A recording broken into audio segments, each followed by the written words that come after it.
En línea César Litvin, es titular del estudio Lisichi, Litvin y Asociados, y ahora le vamos a consultar. César, Darío del Arco desde FM Concepto lo saluda. ¿Cómo le va? ¿Qué tal, Darío? Un gusto saludarte. Bueno, muy bien. ¿Hasta dónde se puede llegar? ¿Hasta dónde se puede llegar con un proyecto de reforma tributaria sin antes haber cerrado las discusiones, por ejemplo, con los gobernadores? No, yo creo que esto va a tener distintas etapas. Estoy totalmente de acuerdo en que llega a etapas de cambio. Borges decía solo los tontos no cambian.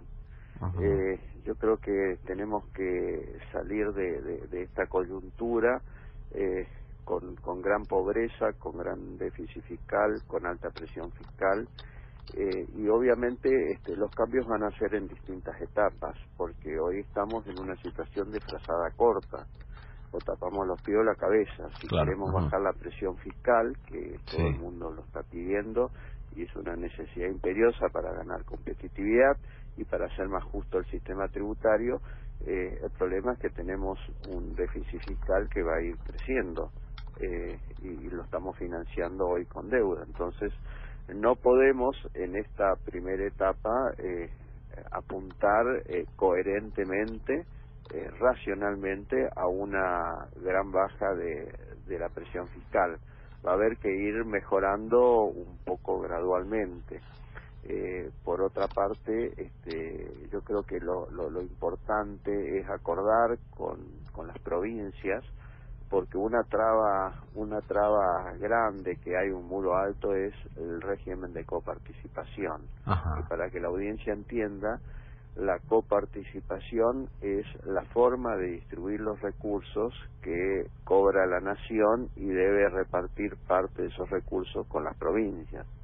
Esa ley de coparticipación es obsoleta, viene de la década del 80, y la verdad es que el mandato constitucional de la reforma del año 94 nos dio 2 años para tener un nuevo régimen de coparticipación que venció el 31 de diciembre del 96. Estamos en mora total y aquí hace falta un acuerdo con todas las provincias. Acuerdo que estaríamos en mejor posicionamiento después del resultado eleccionario, como para... Ahora, César, para llegar a este punto, ¿no? Porque hay impuestos que recauda la provincia que deberían ser eliminados o deberían ir gradualmente rebajando hasta su eliminación, como ser ingresos brutos o sellos, que son impuestos medievales. Ahora, César, digo, teniendo en cuenta que ya esto se ha judicializado, teniendo en cuenta que, bueno, ha habido ya fallos en favor de Santa Fe, de Córdoba y de San Luis, y ahora está judicializado esto por parte de la gobernadora María Eugenia Vidal, que reclama para la provincia de Buenos Aires lo que ella cree le corresponde, son unos 50.000 millones de pesos por año.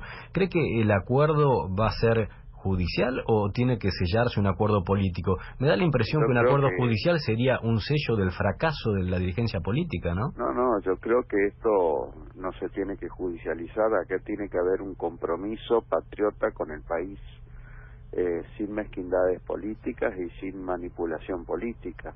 Acá necesitamos todos que el país le vaya mejor para eliminar la pobreza, para reactivar la actividad económica, para que vengan inversiones, para ser competitivos, para tener buenas obras de infraestructura, cloacas, etcétera. Entonces, acá lo que necesitamos es un compromiso político muy importante de todos los legisladores, como para llegar a un acuerdo.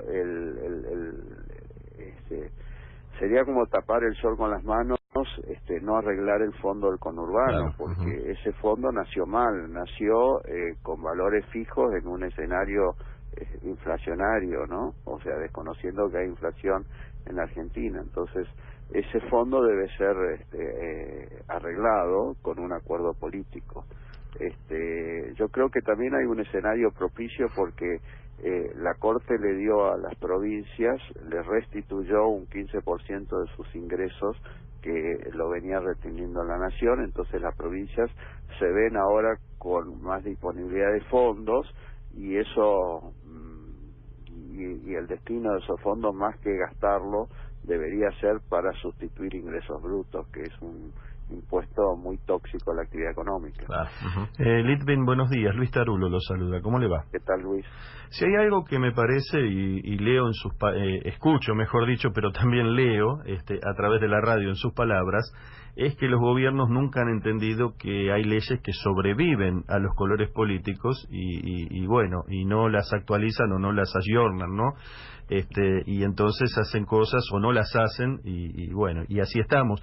Pero, por ejemplo, los convenios colectivos tienen un acuerdo marco en muchos casos del año 1975 y solo se retocan por ahí por momentos. Y el otro día una persona, y acá voy con la pregunta, ¿no? Para no estirarlo más. El otro día una persona vinculada al área de la justicia me contaba que la ley de procedimientos administrativos, que digamos vulgarmente podríamos decir lo que regula la burocracia del Estado, ¿no? Sí. Es del año 1972. O sea, Sí. no se ha tocado, se ha tocado, sí, toqueteado, para decirlo de alguna manera, pero no se ha reformulado, ¿no? Sí. ¿Podemos tener una ley además, de esa manera que regule el Estado en este momento? No, claro, hay que reformular muchas cosas porque esa ley estaba previsto para un esquema de movimientos de expedientes escritos, manuales, etcétera. Hoy la tecnología hace que se pueda cambiar todo. Yo creo que en eso está trabajando el Ministerio de Modernización. Uh-huh. Y después seguramente de que se modifiquen los procesos administrativos de toda la administración pública, vendrá una nueva ley de procedimiento administrativo. Uh-huh. César, está trabajando muy fuerte este ministerio en reducir mucho toda la burocracia y eliminar todos los pasos innecesarios. Uh-huh. Es decir, que para eso está puesto ese Ministerio de Modernización. Y yo creo que está trabajando bien en un esquema donde no es fácil, después de tantos años, modernizar todo, ¿no? Uh-huh. Todos los procesos. Volviendo al tema tributario, me da la impresión por lo que nos dijo ya, es que también en este esquema lo que va a imponerse va a ser el gradualismo, ¿no?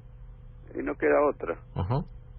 A ver, si estamos en una coyuntura de déficit fiscal, que eso es objetivo, es innegable, sí. No hay nada que pueda negar que hay déficit fiscal. Entonces, ¿qué hacemos? Hay 4 opciones: o aumentamos los impuestos y ya no hay más tolerancia a más presión fiscal, todo lo contrario, o bajamos el gasto, pero bueno, esa baja del gasto no tiene mucho condicionamiento político y además no se baja de un día para otro el gasto, y gran parte de ese gasto tiene que ver con el déficit previsional, con lo cual es una tarea a largo plazo o a mediano plazo. O nos endeudamos o emitimos. Ajá. Entonces, si tuviera... No hay alguna solución mágica a esto. Sí. Necesitamos un gradualismo. Claro. Si tuviera la posibilidad, le dicen, Litvin, una sugerencia para lo que se viene en reforma tributaria, y solamente tiene esa chance, la de una sugerencia, ¿cuál sería?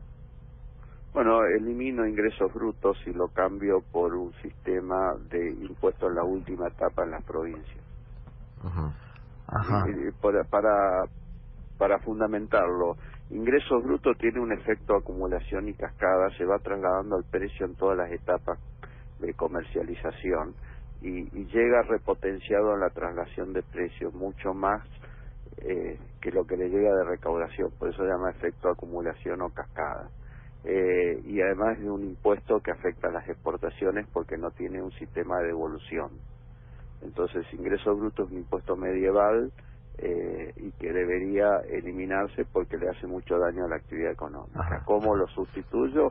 En una primera instancia con un impuesto a la venta en la etapa a consumidor final, para que no tenga ese efecto cascada y para que no se graben las exportaciones.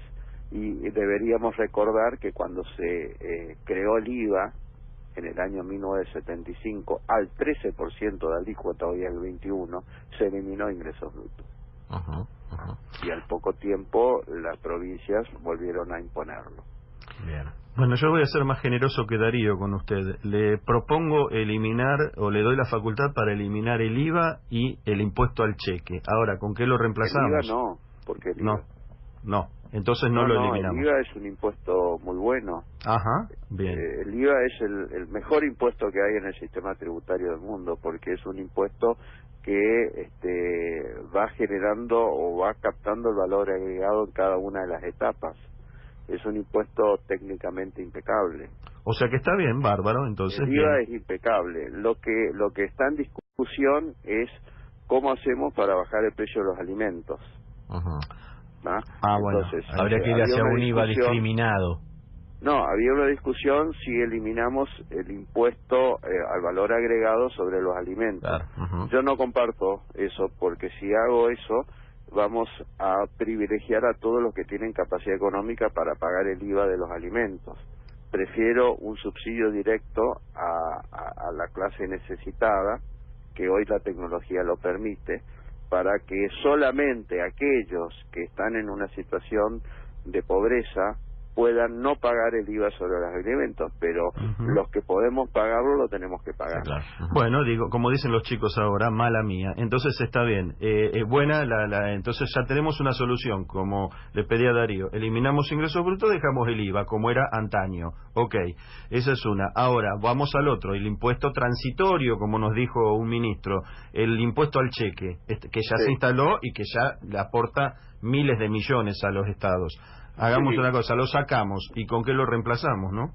No, claro, hoy es un problema esto del problema de la frazada corta, porque el impuesto al cheque es el tercer impuesto en recaudación, después del IVA y ganancias. Entonces, sabemos todos que es un impuesto mal nacido, que nació por pocos días y sigue vivito y coleando desde el 2001. Y lo que creo que está en la idea oficial es permitir un pago a cuenta de este impuesto para otros impuestos, de tal manera que sea neutra para el contribuyente el efecto de este impuesto. Pero inevitablemente en el mediano plazo hay que volar este impuesto. Bien. César, ¿no? 1.000.000 de gracias por este contacto y por esclarecernos un poquitito este tema que para nosotros los comunes así es tan engorroso, ¿no? Así que volveremos a molestarlo cuando empiecen a definirse los primeros trazos de la futura reforma. Gracias cuando por veamos el la contacto. letra chica. Así es. Un gusto en saludarlo. Gracias, Adiós. hasta luego.